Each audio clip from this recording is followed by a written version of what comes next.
Today's guest is Rejani Raveendran. She was illegally immigrated from India in 2011. She fell in love with America so much that she gave up her Indian citizenship to become an American. She's a divorced single mother of 3 children, a domestic violence survivor, and a homeless survivor. She previously worked as a registered nurse and a certified midwife. In 2021, she decided to go to UW-Stevens Point to pursue a bachelor's degree in political science and a certificate in international relations. In the spring of 2023, she traveled to Washington, D.C. as part of a degree program where she met several politicians, policymakers, and lobbyists. She learned very quickly how deep the need is for improvement in our political system. Many of the policymakers she met in D.C. were there for 20, 30, or even 40 years. She confidently says in Washington, D.C., it needs new people with new ideas. Rejani states, after praying to God about what I saw, I felt that the Lord was leading me to be part of the solution, to bring the perspective of regular people and regular moms in Washington, D.C. Rejani is a born-again Christian, and she has a website that you can go to. It is Rejani4USSenate.com. REJANIFORUSSENATE.com. So please join me in welcoming Rejani to the program. Welcome to the Cheryl and Shirley Show. And today my guest is Rejani Raveendran, and she is running for U.S. Senate. And I'm excited to have her on today. And I know that she has a cold too. We've both been suffering from one. We've been trying to get together here for a while. So welcome, Rejani, and thank you for coming on the Cheryl and Shirley Show. Thank you so much for having me, Cheryl. I'm excited to get a chance to talk to you. So why don't you introduce yourself to the guests and talk a little bit about yourself, and then we'll get started. My name is Rejani Raveendran. I am immigrated from India to United States in 2011, and I became a U.S. citizen in 2015. I am a college student in UW-Stevens Point. Right now, I am majoring in political science and international relations. I am the chair of the UW-Stevens Point College Republicans. I'm a single mother. I have 3 children, 11, 10, and 5-year-old. I decided to run for the U.S. Senate to make a change, to bring the perspective of regular moms to the Washington, D.C. Well, that's awesome. I think that's something that we really could use out in D.C. is regular moms and regular working people and get back to some common sense, because it's just crazy. And I did notice in your literature that you have that many of these people making our policies have been there 20, 30, and 40 years. And that's so true. And then I sent you some questions, and I kind of wanted to see what your thoughts were on these. And what do you think sets you apart from the sitting senator and any other candidates that are running? Why should the people out here choose you when they go to vote? Because I believe that I have a genuine love for the country and the people of America. See, many people have become United States citizens because they were born in this nation. But to me, I chose to be an American. I have the desire. I am determined to protect our children and families. When you ask about the sitting senator, Tammy Baldwin, so far, the person is in politics for 30 years. Mm-hmm. And there is really nothing to show up. No achievements, no effective bills to show up. Mm-hmm. And all we have is this, she is working her way to establish her agenda, this woke agenda, which is polluting our children, school system, families. I have friends, those who are going through difficult situation because their children are coming from school and doubting whether they are girl or a boy. And the family is going through immense stress. Some of them are threatening the parents that they are suicidal because they've been told to tell the parents that they are suicidal so that they can get the surgery, castration and sterilization, all this kind of stuff. No, you go ahead. I just wanted to say that. I mean, that's horrendous. I can't even imagine children, who is the adult in the room? The parent. Yeah. And it is just like school systems are now really, I don't want to say all the school system. Some of them are really perverted. They are just cutting out the parents from the middle. It's acting like a parents have no right, but these teachers, those who are indoctrinating these children, they can do whatever they want to do with the children's life more than the parents. Acting like the parents do not know what is best for the children, but these teachers are the one knows what is best for the children. I spoke with a person, a gentleman in Juneau County. When he was speaking to me, he was crying because he said that his friend's daughter, she was only 11-year-old. She came home doubting whether she is a girl or a boy. And the child ended up suiciding, 11-year-old. Oh my gosh. The man was crying when he was, these things are happening in our society. These things are happening in my best friend's life.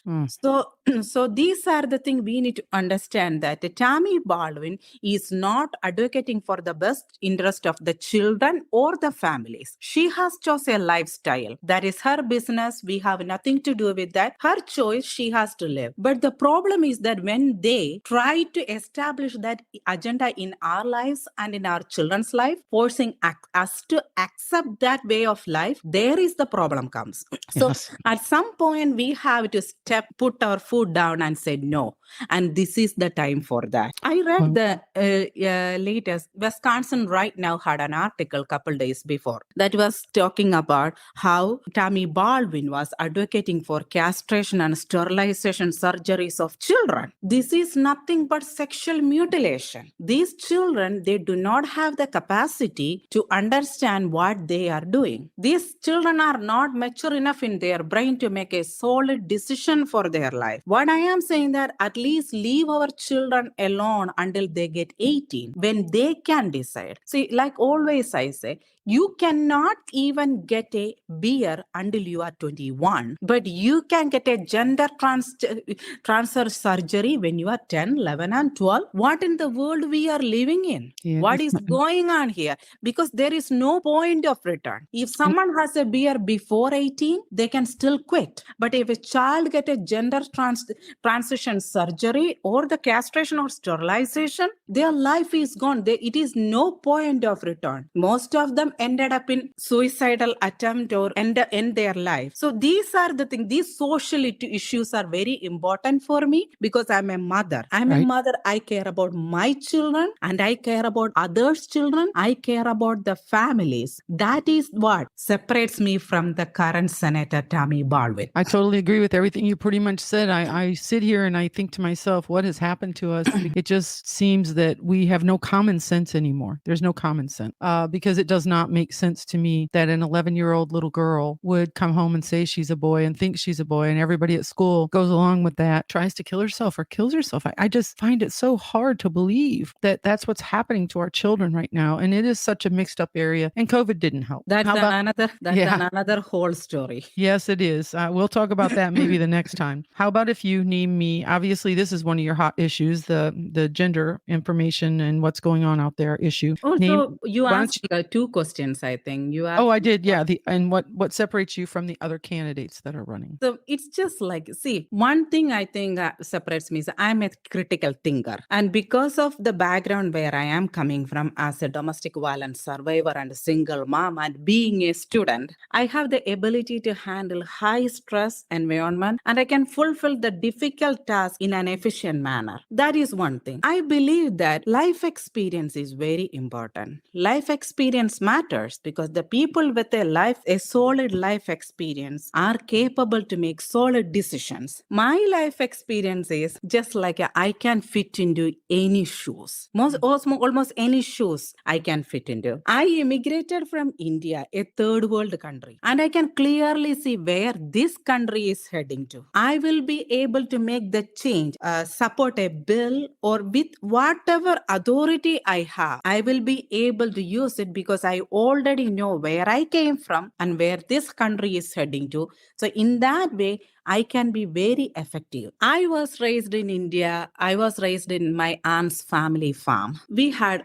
animals and we had rice field. Selling milk was the main source of income. So I know the issues farmers faces, blue collar workers faces. I know the issues because I grew up in that way. I know as an immigrant what is the issues immigrants face in this country. I can really relate with them and understand their problems and their issues. I know how minority feels because I am a minority. So I know how the minority feels in this country. And when it comes to my life, I'm a single mom. Out there are a lot of single moms. They are struggling to raise their children, struggling to put the food on the table. Most of them are students, and some of them are not students but working class, blue collar workers. I'm a single mom. I can fit into their shoes very well. I'm a student and I work with the young demographic. That is something that most of the people are a failure. Most of the people do not know how to work with the younger demographic, how to have a conversation with the younger demographic, or how to reach out to them. But I do all these things. I am the chair of the college Republicans in UW Stevens Point. I work with the younger demographic. I have a good relationship with them. I reach out to them. That is and being a student, I know what kind of struggles a student is going through, what is their concerns about their future. Most of them are worried about whether they are going to get a good job when they get graduated because of the economic pattern we are following through in this country. All this kind of stuff. I am a domestic violence survivor. Or one way or the other way, most of the people in Wisconsin or in the United States gone through one kind of violence at least. Maybe it is a sexual violence, maybe it's a physical violence, maybe it is an emotional violence, maybe it is verbal abuse. But these all create the same kind of effect almost. So as a domestic violence, I am a survivor. As a domestic violence survivor, I understand the problems of all these people and I can well fit into these shoes. I started my life from Family Crisis Center in Stevens Point. When my 10-year-old domestic violence marriage ended, I became homeless with my 3 children, ended up in Family Crisis Center. I picked up my life from Family Crisis Center, so I know what is homelessness, I know what is hunger, and I can well relate with the people, those are going through that situation. I can very well fit into their shoes. From that Family Crisis Center, I moved into a public housing. So I know how the people feels when they have to raise their children in a public housing. And then from there, I became a new homeowner and with that responsibilities. I worked in a restaurant as a waitress, dishwasher, janitor, and a cashier. I know how the people, those who work as a waitress, dishwasher, janitor, cashier, these blue collar workers, their struggles, their problems, what they are going through in their daily life. And I can fit that shoes very well. I think you gave quite a detailed answer. So why don't we maybe move on to like some of the issues? Obviously, you've even talked about some of the issues already that you must be very passionate about and what you would focus on. Obviously, families, children, blue collar, as well as all people. I mean, and you're working with the youth, which is pretty impressive. I know that in this day and age, it is hard to talk to someone very young. And the college experience is very different now compared to what it was when I was in. The financial part of it as well. We don't have quite the indoctrination that we have now compared to when I was in school. Quite a difference. I feel like right now, truthfully, that we're living back in the late 60s and 70s, truthfully. That's what it feels like to me being an American citizen, growing up here and going through everything that I went through. And let's talk about, are there other issues that you would like to focus on when you're there? Or did we hit some of those issues? Would you like to go on to something else? Or it's up to you. Whatever the people want to know, I am willing to talk about. These all things, I just speaks my mind. Right. I do not prepare for a speech. No, I know. That's perfect. That's okay. I like extemporaneous. That's kind of how I am. I just like to give people a little heads up of what we would be talking about. So, and honestly, these are things that people do ask me about, when we talk about candidates, they ask me these questions. But I think you went over those issues definitely very clearly. And obviously immigration, because you're an immigrant, a legal immigrant. Let's point that out. Very impressive. And what you've come from.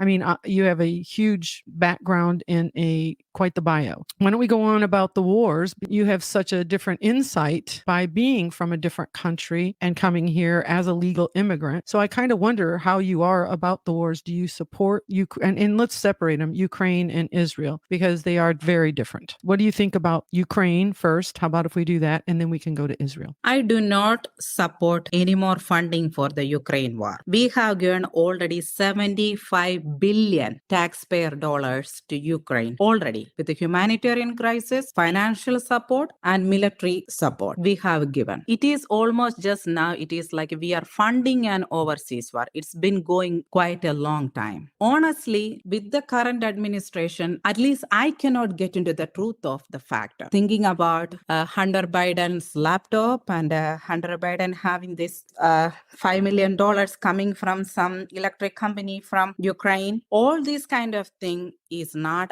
adding up. Not only that, let me talk about our national debt. We have such a big national debt, $35 trillion. Mm-hmm. And we have no money for anything. Yep.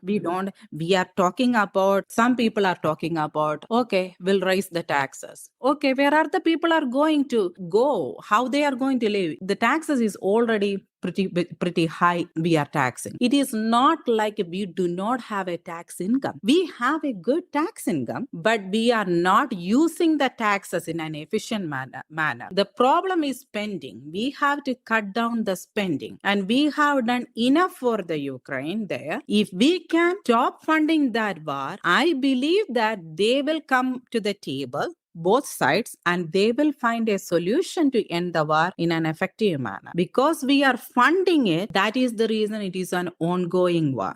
You could be totally right. I kind of tend to think that there's no communication on trying to even sit down and have talks. And I do think part of that is the fact that it's like a money bucket. You know, it's got a bunch of holes in it. And we just keep pouring money in it, sort of like our public education system. It doesn't do any good. I don't want to say I heard. I read it in the news that Ukrainian Prime Minister sold Ukrainian black soil to one of the American company. Black soil is the richest soil. That is the future of Ukraine. Why did he sold that to an American company? Well, I can tell you that history has shown that Ukraine is not really just not an honest country. They've had issues for many, many years.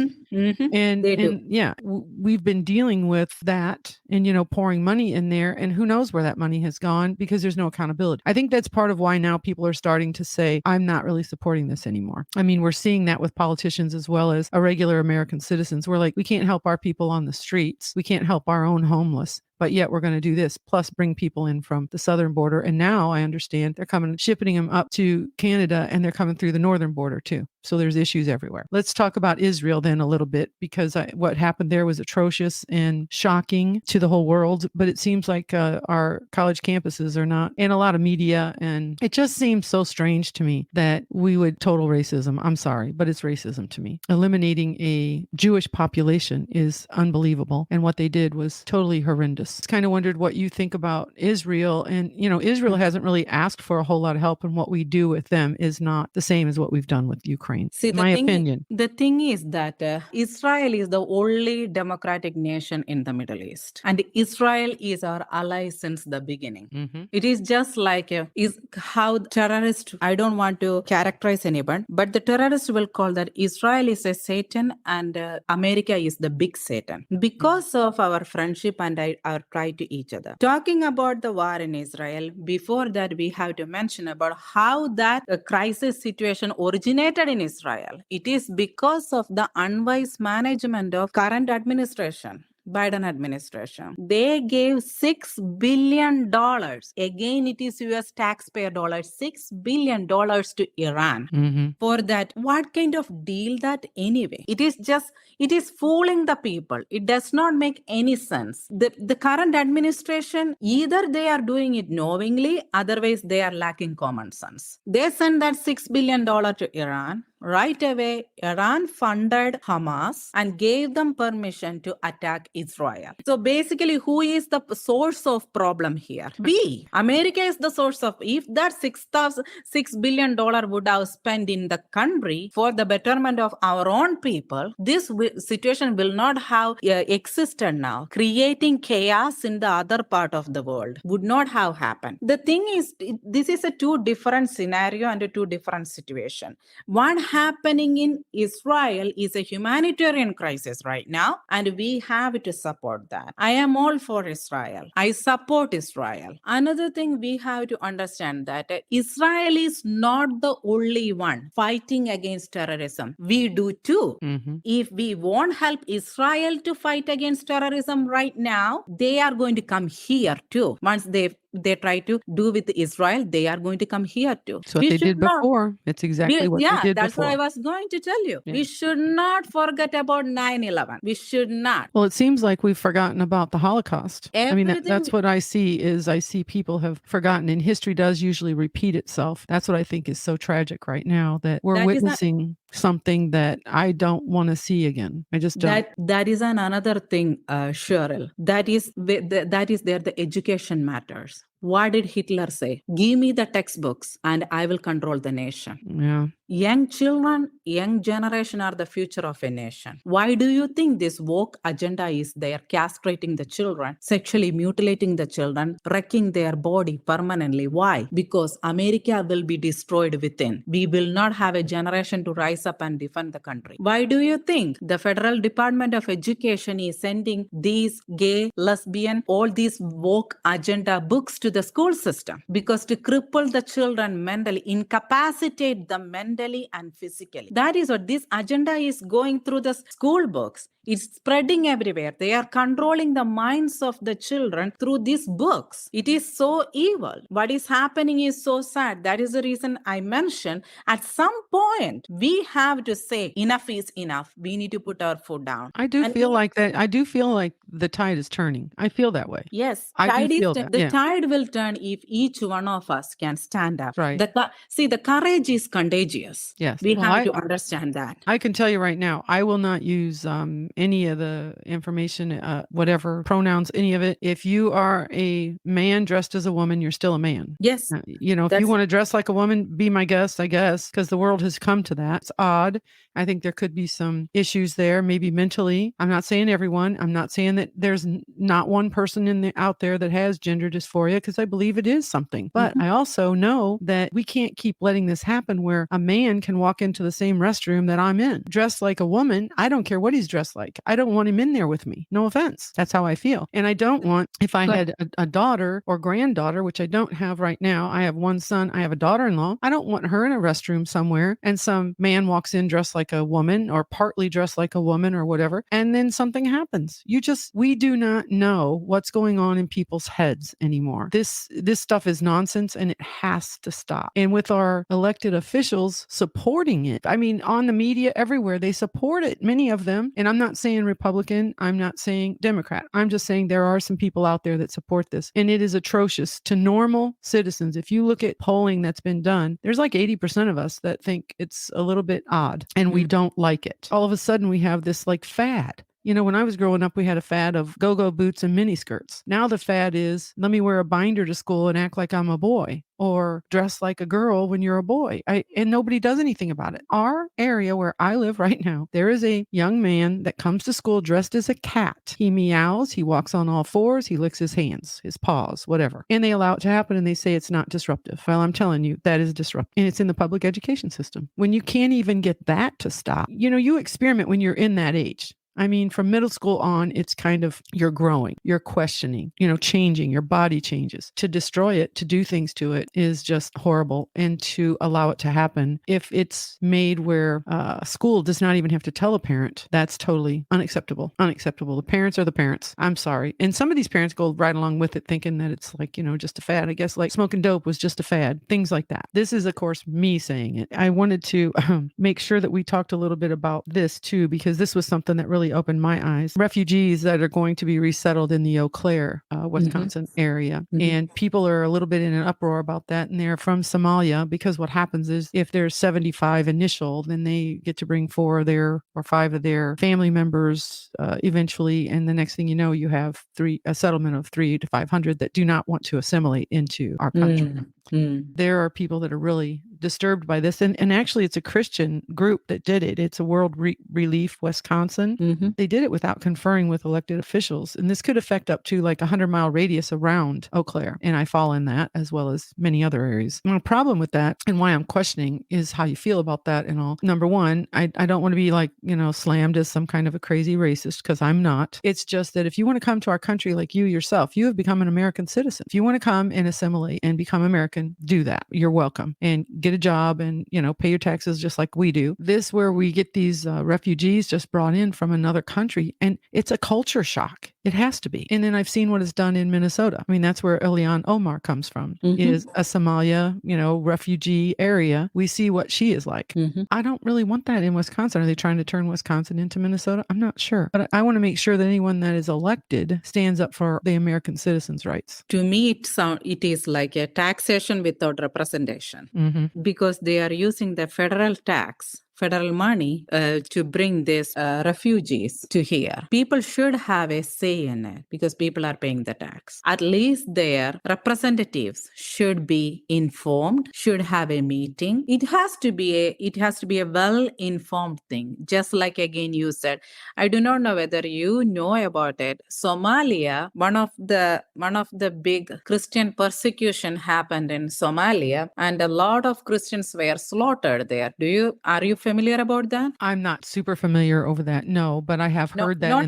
Not anytime in the near future, well before that. Okay. There is always Christian and Muslim and Christian fights are there, but that Christians are just like a pacifist, so they are not harmful. So I do not know what kind of the people are coming. Again, like you said, we have not provided with any information who these people are coming, what kind of the religion or what kind of the background these people are coming. We do not know nothing. And I do believe, see, I am an immigrant. I am a woman of color. I am not a racist. I have no incentive to be a racist. There is no reason to be a racist. But when you talk about the fact, you need to talk about the fact. When you talk about the truth, you have to stand for the truth. I am not taking any sides. I am not saying no or yes. I would say that when somebody come into my neighborhood, I should be well informed who is coming into my neighborhood. I should be well informed way before it happens. I should have a voice in that matter, because they are coming into my neighborhood. This is going to be a problem for both the refugees and both the residents, because if then they cannot get along well, it wouldn't be a good thing at all. Again, I agree with you about Ilhan Omar. Look at what is Rashida Tlaib is doing. Yes, I know. It's disgusting. It's terrible. It is really sad situation. But she will continue to get elected because of the people that have come into that community. Thinking about what is happening in Palestine right now, who knows who will be the refugee coming here? Correct. And that's my concern. Mine too. Same thing. I just don't want to, we already know we have sleeper cells of terrorists in the United States. So we already know that. I know. And every citizen has to be aware and has to pay attention. It's not like it was when I was a kid. That's all there is to it. It is just like, what happened in Israel is really sad. They burned the babies. I know. They raped the babies, raped the children and women before they killed them, before they beheaded them. You know what they did? Parachuted to the crowd. I saw that. They disarmed all the vehicle, all the cars, so that they could make sure that none of them will be escaped. It was a mass murder. It was a mass murder, a cruel mass murder. Totally in a horrendous act. Yes. And these people are evil. When you hear a phone conversation of one of them calling his mother and telling her that he killed at least 10 Jews with his hands, there's no fixing that. There is no fixing that. Because it is a religious belief among them. Yes, If they yes. kill the Jews, they can directly go to heaven. Right. And then it's the same thing for us. They feel the same way about Americans as they do The thing is Jewish. that every non-Islam is an infidel. Yeah, I Infidel know. means unbeliever. Yes. So there is no problem in killing an infidel. It's shocking to me, I guess, different culture. But see, the thing is, another thing we have to understand that I am not characterizing any Muslims here. See, even though these kind of terrorists, I am talking about the terrorist. Yes, me too. I am not talking about a secular Muslim. I am not. No, me Because neither. Terrorism, any form or shape is wrong. Whether Correct. it is Islamic or any other religion, terrorism is a wrong thing because it harms the society and harms the people. But I am not talking about the secular Muslims. Not at all. There is good people in that religion too. Absolutely. But then I stand against what happened. Rashida Tlaib was flying a Palestinian flag in front of her office. That's a little too much. Yes. And the people in Madison, UW Madison is cheering for the martyrs, those who killed the babies, those who raped and beheaded the babies like heroes. They were like heroes. That is wrong. Yes. These things I am standing against. Again, when we come back to this refugee issue, we do not know who these people are or where they are coming from. Honestly, I don't even know whether we could believe anything this administration saying. Yeah, I have to agree with you there. That's for sure. All right. Well, let's move on to one of my last questions here is how would you handle the fiscal situation our country is facing? And obviously, we've talked a little about that too. We've talked about all kinds of different things through this. I definitely want to thank you for being honest and open about it because it's very important that people hear that. The financial situation that we've been facing, and we did talk about the $35 trillion that we're in debt and how are we ever going to get out of that?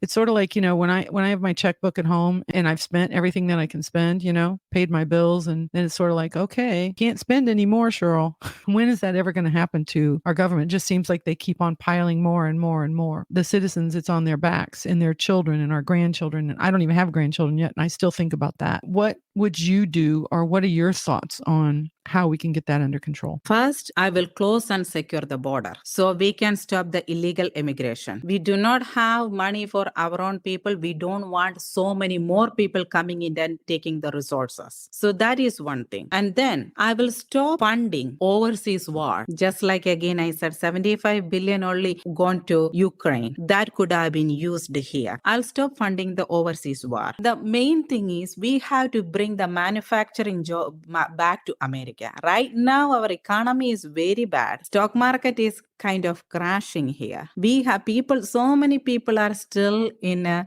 government aid. If we can create job, good paying job, people will be able to take care of themselves, their family, their health care. So we have to bring back the manufacturing job. Also, we have to be energy independent. So much of the money we are wasting, we are giving to Middle East for oil. We don't have it to do that. We have our own resources here. We shut down our resources, our oil wells, and paying somebody else to drill more oil and buying that with our money when we already have our own resources here. So we have to start drilling again, and we have to be energy efficient. Also, I do not think we need a federal Department of Education. Honestly, we have a lot of unwanted agencies. We have to cut down those unwanted agencies. EPA is spraying $2 billion a year up in the air. They are using a federal Department of Education. We do not need. They only do it. What they are doing is they are making their agenda into the life of our children. We don't need that. States can do better job than Federal Department of Education. And I don't know why do we even need a Department of Justice? I don't understand what they are doing. These are the things I would like to see: cutting down and shaking down unwanted agencies, stopping the illegal immigration, stop funding the overseas wars, securing the border, bringing the manufacturing job back to America, and become energy independent. These will bring a lot of revenue, and this will cut down the spending. That's what I believe. Well, I think that's hits it right on the head. And if you could do even 50% of that, it would be a much better looking economy than what we have right now. I just want to say thank you for taking the time to talk to me. And can you tell people how and where they can get hold of you and find out more information, where they can donate or volunteer or help out in some way? Actually, we are putting together a website that will be up and running by the end of this week. And I have a Facebook page that is Rejani for US Senate. Why don't you spell that? Spell that for people. That is R is in Romeo, E is in Echo, J is in James, A is in Annie, N is in Nancy, I is in Indigo, number 4, US Senate. Okay. That is my Facebook page. You can get all the updates from my Facebook page. So you can reach me at rejani4senate@gmail.com. I have a Twitter page as well, Rejani4Senate, and I have an Instagram, Rejani for US Senate as well. You can reach me all these ways, and I'll be here to answer any questions. And this is a grassroots movement, and we are always looking for funding and volunteers. So can they donate via your website when you get it running, or is yes. there? Okay. Yes, we will have a donate button in the website. And when the website is done, I would be publishing that in my Facebook page, which is Rejani for US Senate. So you can get that. So best way to get to me right now is my email and my Facebook page. You can do messenger, ask me questions. If you want to know more about me, I am willing to explain. Thank you. Great. Well, hey, thanks, Rejani. It was great talking to you, and I really appreciate you taking the time out of your day. I know you're very busy, and I know, like I said, you've been suffering from a cold, and I think we did pretty good, both of us suffering from a cold. Yeah. Thank you so much for having me, Cheryl. I appreciate it. Absolutely. Well, you have a great day, and thank you for listening to the Cheryl and Shirley Show. Be sure to like and share, and any comments, please leave them. I always like that, and I'll talk to you soon. Take care, Rejani. Good luck. Thank you. You as well. Bye. Hey.